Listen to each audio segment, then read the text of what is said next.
This very dense brunescent lens in a 76-year-old gentleman required 3.4 minutes of phacoemulsification time. You can see that we've done a generous hemisector iridectomy superiorly and multiple partial sphincterotomies inferiorly.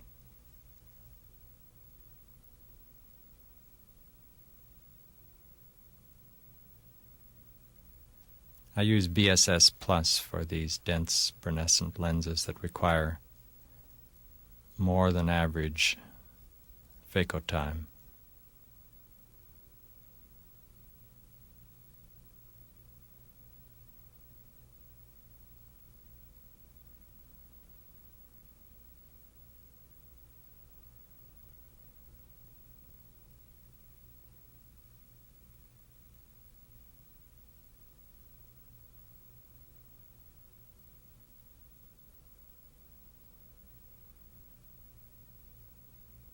This type of case requires just patient nibbling and sculpting and rotation. With this firmonucleus, one cannot get deep into the center of the lens without enlarging the opening in the lens, which then requires what I call a crater divide and conquer technique, because we sculpt out this crater, getting rid of the edges so that the phaco tip can be tipped down into the center of the lens, getting closer to the posterior pole to allow fracturing. I think we'll find this lens to be quite rubbery and difficult to fracture.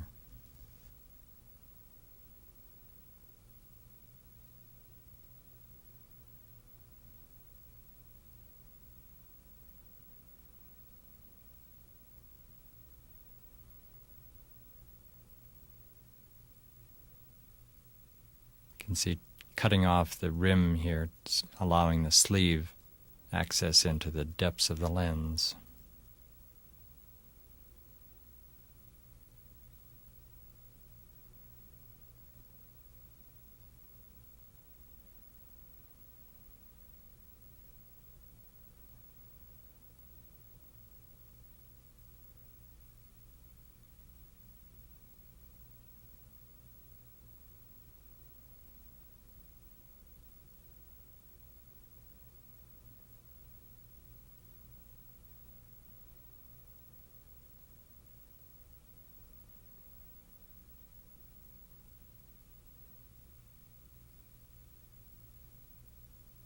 Also, we don't want to have to fracture through that much of a rim, and that's another reason to use the crater divide and conquer technique, to reduce the bulk of the lens, reduce the thickness of the nuclear rim before attempting fracture.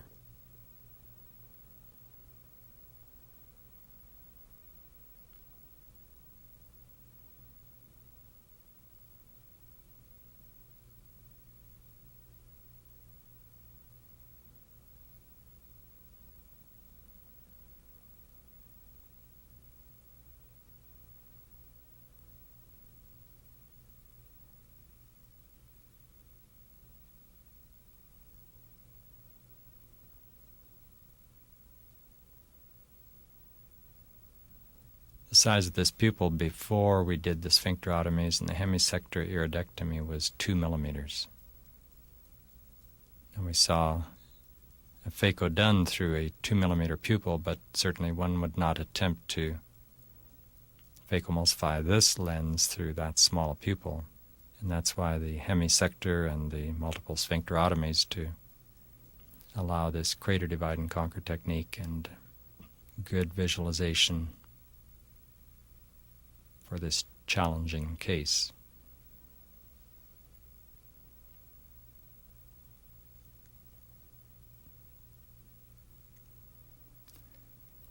Seems like a lot more than 3.4 minutes of phaco time, but a lot of this is just maneuvering.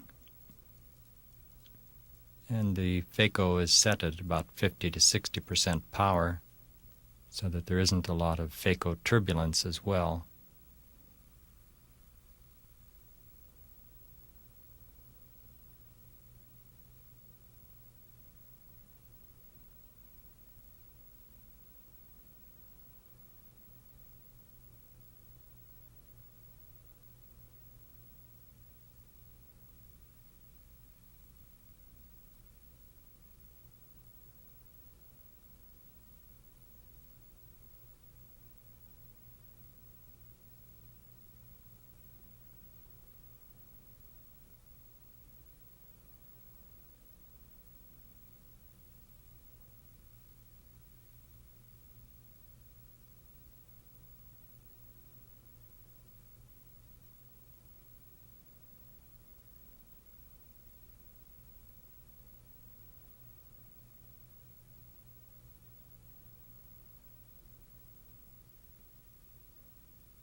You can see that the posterior plate is quite thin there, down at the inferior portion in this position.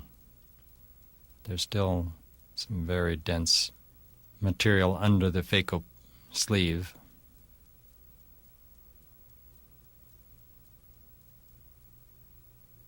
And I'm persisting with the sculpting until I can get the plate of the lens, posterior plate of the nucleus, very thin, because fracturing is impeded if it cannot extend easily to the center of the lens through a thin plate of the nucleus.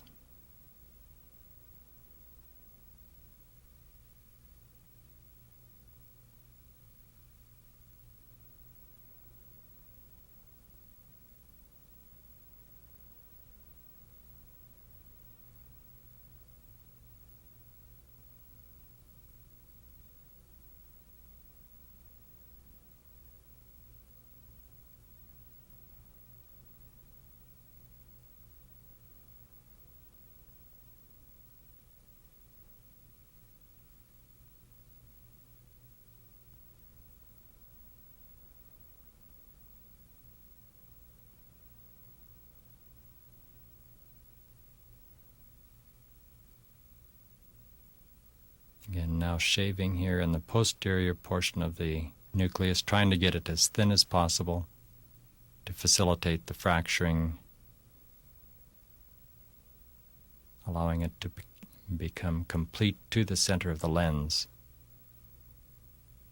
Without the posterior portion of the nucleus thinned in this manner, one can fracture the rim, but the fractures do not complete or extend to the central part of the posterior plate, and then it's difficult to free up the sections because the fracturing is not complete to the apex or the center of the lens.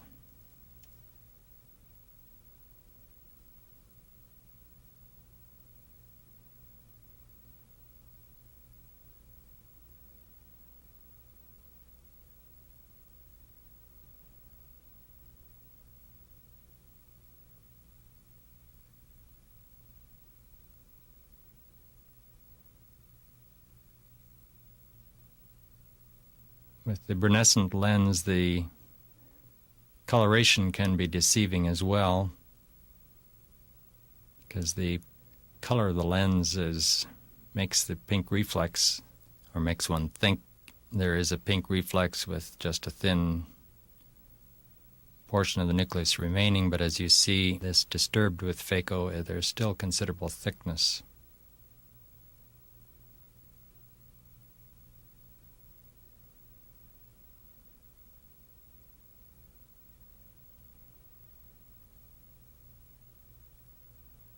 This sculpting right through this layer close to the capsule is quite safe because the firm nucleus here, the firm nuclear rim, is keeping the posterior capsule on stretch so that we can shave very close to it and it will not be able to come unexpectedly to the tip. You can see there's a hole in the epinucleus there right down to cortex and capsule underneath, so we're getting fairly thin now. We want to thin even more than just that one little spot.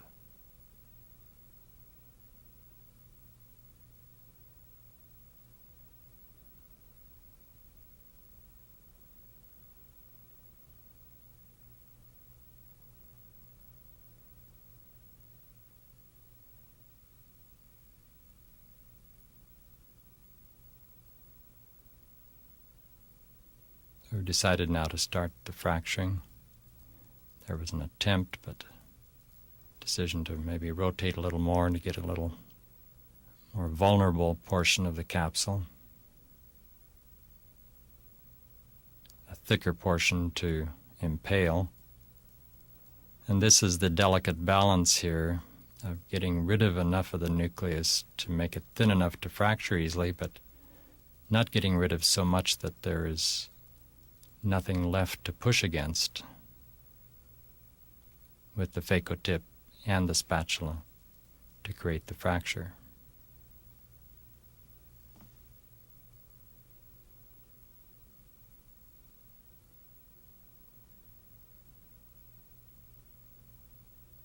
This is quite dense material, so you can see we can push even with that 1/4 millimeter spatula, push against the rim of nucleus. And we did get a partial fracture there.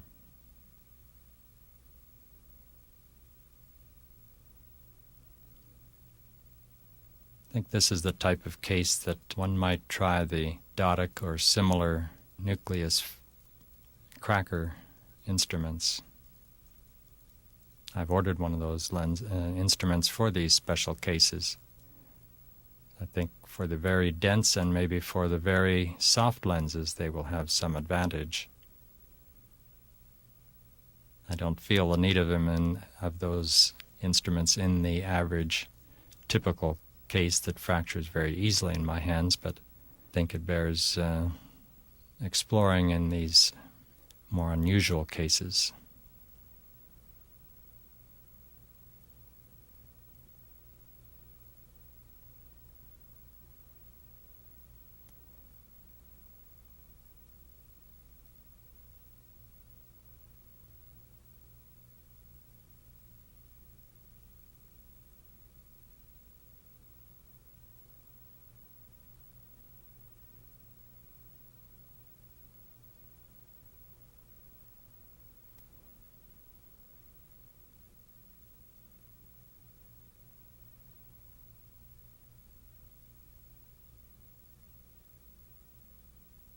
Again, we're controlling the segments, trying to keep them from tumbling in the anterior chamber.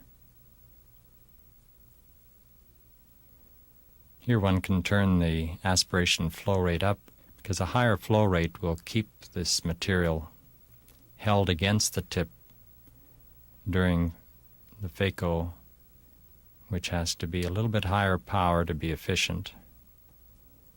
And we're not now going to be doing the sculpting down close to the capsule or phaco out near the edge of the iris or the capsule.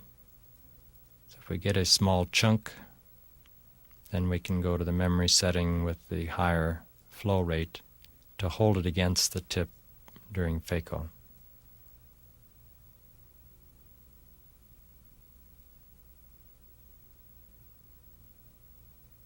Still, I would not use higher than 50% power at this stage. And notice the spatula under the tip now protecting the posterior capsule.